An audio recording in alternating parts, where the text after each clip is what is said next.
strike into the crowd. வணக்கம் நண்பர்களே, welcome to my channel CCF உங்கள் cricket with mister cocktail furious. இப்போ நம்ம டிஸ்கஸ் பண்ண போற டாபிக் SA20 மேட்ச் 20 ஓட ரிவ்யூ தான் இந்த வீடியோல பார்க்க போறோம். Between Paarl Royals versus Pretoria Capitals at Paarl ராயல்ஸோட home game 5 out of 5 wins. They are on ரோலுங்க. ஒரு பக்கம் சன்ரைசர்ஸ் வந்து பாத்தீங்கன்னா தொடர்ந்து 4 மேட்ச்க்கு 4 வின் பண்ணிட்டு வேற லெவல்ல பெர்ஃபார்ம் பண்ணிட்டு இருக்காங்க. இன்னொரு பக்கம் பார்த்தா பால் ராயல்ஸ் வெறித்தனமா பெர்ஃபார்ம் பண்ணிட்டு இருக்காங்க. இந்த வாட்டி மவனே டைட்டில் அடிச்சே ஆனுண்டான்ற மாதிரி. ஸோ ஹியூஜ் கிரெடிட் அந்த டீமுக்கு கொடுத்தானுங்க. எதுக்குன்னா இந்த மேட்ச்ல அவங்க ஹோம்ல விளையாடுறாங்க. அந்த கண்டிஷன்ஸ் அசஸ் பண்ணி 5 ஸ்பின்னரோட போயிருக்காங்க. சோ இது வந்து பாத்தீங்கன்னா கிட்டத்தட்ட ஒரு ஹிஸ்டரி தான். இது வரைக்கும் இந்த மாதிரி நடந்திருக்கான்னு எனக்கு தெரியல. பட் 5 ஸ்பின்னர்ஸோட போயிருக்காங்க. ஒரு ஃபாஸ்ட் பவுலர் கூட பாத்தீங்கன்னா பிளேயிங் லெவன்ல கிடையாது. சோ எந்த அளவுக்கு கண்டிஷன்ஸ் அசஸ் பண்ணிருக்காங்கன்னு பாத்துக்கோங்க. புரியுதா உங்களுக்கு? இன்னொரு பக்கம் பிரிட்டோரியா கேபிட்டல்ஸ் இந்த மாதிரி டே மேட்ச் விளையாடுறீங்க, அதுவும் கண்டிஷன்ஸ் ரொம்ப ஸ்லோவா இருக்க போது, போக போக இன்னுமே டஃபா இருக்க போதுன்னு தெரிஞ்சு டாஸை வின் பண்ணி போலிங் எடுத்தா, நான் சொல்றேன் இல்லைங்க, அதாவது ஒரு சில பிரான்ச்சைசிஸ் இருக்காங்க பாத்தீங்களா, இந்த மாதிரி டாஸ்லயே தோத்துடுறாங்க. கண்டிஷன்ஸை வந்து பாத்தீங்கன்னா அசஸ் பண்ண தெரியலன்னா எதுக்குங்க அத்தனை பேர் அனலிஸ்ட் ஸ்டாஃப்ஸ்ன்னு வச்சிருக்கீங்க ஸ்குவாடுக்குள்ள? சீரியஸா ரொம்ப ஆச்சரியமா இருக்குங்க. ரொம்ப ஆச்சரியமா இருக்கு. ஒரு காமன் மேனுக்கு வந்து தெரியிற ஒரு பேசிக் இன்ஃபர்மேஷன் கூட உள்ள இருக்கிற வந்து பாத்தீங்கன்னா அவ்வளவு துட்டு வாங்குறாங்க சப்போர்ட் ஸ்டாஃப்னு சொல்லி. அவங்களுக்கு தெரியலன்னா, இந்த கோச்சுக்கு தெரியலன்னா நிஜமாவே ரொம்ப ஷாக்கிங்கா இருக்கு. இந்த மாதிரி கண்டிஷன்ஸ்ல எவனாவது டாஸை வின் பண்ணி போலிங் எடுப்பாரானுங்க? மட்டமான டிசிஷன் நான் கண்டிப்பா சொல்லியே ஆவேன். அதுக்கு பலன் அனுபவிச்சிட்டாங்க. இந்த மாதிரி சில டீம்ஸ் பண்ணிட்டு தான் இருக்காங்க. இந்த மாதிரி டஃப் கண்டிஷன்ஸ்ல சேஸ் பண்ணி தோக்குறாங்க ஆக்சுவலி. சோ 140 ரன்ஸ் போஸ்ட் பண்ணாங்க பால் Royals, which I thought was a very good score இந்த விக்கெட்ல. புரியுதா உங்களுக்கு? பட் அவங்களே கொஞ்சம் டிசப்பாயிண்ட் ஆயிருப்பாங்க. இன்னும் ஒரு 10 ரன்ஸ் எக்ஸ்ட்ரா அடிச்சிருக்கலாமான்ற மாதிரி. But still 140 was a very good score இந்த விக்கெட்ல. அதுக்கு ஹியூஜ் கிரெடிட் நம்ம ஜோ ரூட்க்கு தாங்க கொடுக்கணும். என்ன சீசனுங்க இந்த சீசன் அவருக்கு.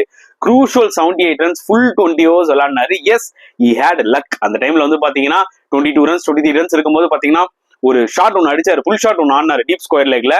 பழமான கேட்ச், ஃபீல்டர் எடுத்துட்டாரு. அதுக்கப்புறம் கொஞ்ச நேரம் கழிச்சு தூக்கி போடலாம் போது பாலை விட்டுட்டாரு. கிட்டத்தட்ட அந்த ஹெர்ஷல் கிப்ஸ் கேட்ச் இருக்கு பாத்தீங்களா, ஸ்டீவா கேட்ச வந்து 1999 வேர்ல்டு கப்ல அப்படி பிடிச்சி அப்படி தூக்கி போடும் போது விடுவாரு. கிட்டத்தட்ட ரொம்ப சிமிலரா இருந்தது. அண்ட் அம்பையர்ஸும் செக் பண்ணி நாட் அவுட் கொடுத்துறாங்க, which is a very good decision. அதுல எந்த டவுட்டுமே கிடையாது. பட் டெஃபினட்டா அந்த டைம்ல பேண்ட்ராஃப் தான் போலர், அவர் ரொம்ப டிசப்பாயிண்ட் ஆயிட்டாரு. என்டையர் பிரிட்டோரியா கேப்டன்ஸ் டீமே டிசப்பாயிண்ட் ஆயிட்டாங்க. ஏன்னா அந்த டைம்ல அவங்க குயிக்கா ஒரு 2 விக்கெட்ஸ் எடுத்திருந்தாங்க. ஜோ ரூட்டும் அவுட் ஆயிருந்தாருன்னு வச்சுக்கோங்களேன், டெஃபினட்டா ஸ்ட்ரகிள் ஆயிருப்பாங்க பால் ராயல்ஸ். அதுல எந்த டவுட்டுமே கிடையாது. சோ அந்த ஒரு சான்ஸ் கிடைச்சது, அதை செம்மையா யூட்டிலைஸ் பண்ணிக்கிட்டா இருந்தாங்க சொல்ல முடியும். சோ இவரு ஒரு ரேட்ல 78 ஃபென்டாஸ்டிக்கா விளையாடினாரு. மத்த எல்லா பேட்ஸ்மேனுமே ஸ்ட்ரகிள் ஆனாங்க. ஞாபகம் வச்சுக்கோங்க, ஃபர்ஸ்ட் ஓவர்லயே வந்து பாத்தீங்கன்னா டி பிரிட்டோரியஸ் அவுட் ஆயிட்டாரு, டக் அவுட். ஐ திங்க் இது 2வது duck out. Against off spin கொஞ்சம் ஸ்ட்ரகிள் ஆறாரு. பட் போக போக கத்துப்பாரு எப்படி விளையாடணும்னு சொல்லிட்டு. அண்ட் அதுக்கப்புறம் அவங்களோட ஃபார்ம் மேன் ரூபின் ஹெர்மன், அவர் வந்து பாத்தீங்கன்னா அவரும் சீக்கிரமா அவுட் ஆயிட்டாரு. குரூஷியல் பிளேயர் வேன் பூரன், அவரும் சீக்கிரமா அவுட் ஆயிட்டாரு.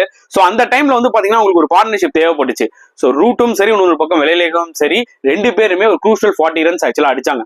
புரியுதா உங்களுக்கு? அதுக்கப்புறம் வெள்ளைலேகி அவுட் ஆனாலுமே டேவிட் மில்லர் வந்து ஆஸ் யூஷுவல் இந்த ஓவரால் சீசன்ல நீங்க எடுத்துக்கிட்டீங்கன்னா டேவிட் மில்லர் பெரிய ஸ்கோர்ல அடிச்சிருக்க மாட்டாரு. ஆனா 40, 30, 25ன்ற மாதிரி குரூஷியல் நாக்ஸ் விளையாடி இருப்பாரு. அந்த வகையில பாத்தீங்கன்னா இந்த மேட்ச்லயும் ஒரு 17 balls 29 ரொம்ப யூஸ்ஃபுல் கேமியா விளையாடி இருப்பாரு. அதனாலதான் they could able to score 140. ஒரு பக்கம் வந்து பாத்தீங்கன்னா டேவிட் மில்லர், ஒரு பக்கம் ஜோ ரூட், அவங்க வந்து ஒரு 59 ரன்ஸ் பார்ட்னர்ஷிப் போட்டாங்க. Unbeaten 59 runs partnership, which was very crucial. இன்னொரு பக்கம் பிரிட்டோரியா கேபிட்டல்ஸ் போலிங் எடுத்துக்கிட்டீங்கன்னா முத்துசாமி சூப்பரா போட்டாருங்க. இந்த கண்டிஷன்ஸ் யூஸ் பண்ணி லாஸ்ட் 2 கேம்ஸ் கொஞ்சம் ஆர்டினரியா இருந்தாரு. இந்த மேட்ச்ல கொஞ்சம் நல்லா போட்டாரு. வில் ஜாக்ஸும் வந்து பாத்தீங்கன்னா கொஞ்சம் டீசெண்டா போட்டாரு. இந்த மேட்ச்ல சைமன்ஸ் ஒரு ஸ்பின்னர், அவரே ஆக்சுவலா சூப்பரா போட்டாரு. கண்டிப்பா கிரெடிட் கொடுக்கணும். பட் பிரிட்டோரியா கேபிட்டல்ஸோட ஃபாஸ்ட் போலிங் ரொம்ப போரா இருந்துச்சுங்க. பேண்ட்ராஃப் பாத்தீங்கன்னா ஜோ ரூட் விக்கெட் எடுத்துருக்கணும். பட் அதுக்கப்புறம் பாத்தீங்கன்னா ரொம்ப போரா போட்டாரு. லாஸ்ட் 2 ஓவர்ல ஜோ ரூட் அவரை மடக்கி அடிச்சாரு. அந்த அளவுக்கு போரா போட்டாருன்னா பாத்துக்கோங்க. சோ ஃபாஸ்ட் போலர்ஸ் கொஞ்சம் சொதப்பிட்டாங்க.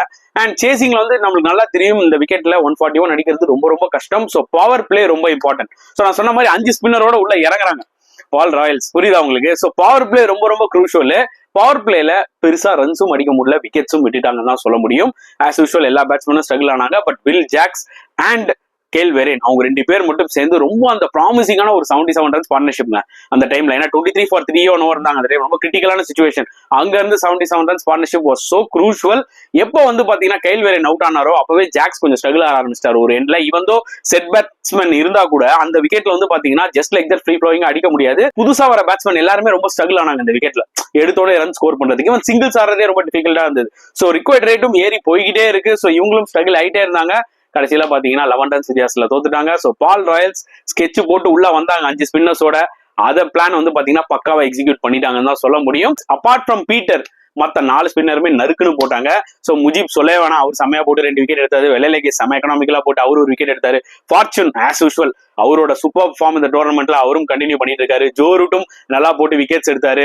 ஸோ 4 ஸ்பின்னர்ஸ்க்குமே வந்து பாத்தீங்கன்னா நம்ம ஹியூஜ் கிரெடிட்டா கொடுத்தே ஆகணும். வேற லெவல் ஃப்ளோல போயிட்டு இருக்காங்க பால் ராயல்ஸ். ஒன்று சொல்றதுக்கு எதுவுமே இல்லை. அதாவது Paarl Royals, Sunrisers, Eastern Cape, MI கேப்டவுன்லாம் பார்க்கும்போதுல இந்த 3 டீம்ல தான்டா ஏதோ ஒரு டீம் வந்து இந்த வாட்டி டைட்டில் அடிக்க போகுது அப்படின்ற மாதிரி தான் எனக்கு ஒரு ஃபீல் கொடுக்குது. புரியுதா உங்களுக்கு? மிச்சம் இருக்கிற 3 டீம்ஸுமே வந்து பாத்தீங்கன்னா கொஞ்சம் ஸ்ட்ரகிள் ஆறாங்க இந்த டோர்னமெண்ட்ல.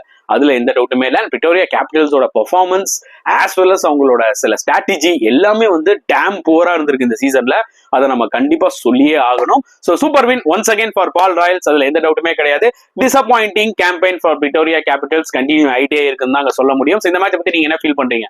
மறக்காம கமெண்ட் செக்ஷன்ல போடுங்க. இந்த வீடியோ பிடிச்சிருந்தா லைக் பண்ணுங்க, ஷேர் பண்ணுங்க, முடிஞ்சா சப்ஸ்கிரைப் பண்ணுங்க. நெக்ஸ்ட் வீடியோல பார்க்கலாம் ஃப்ரெண்ட்ஸ். அன்டில் தென் பாய்.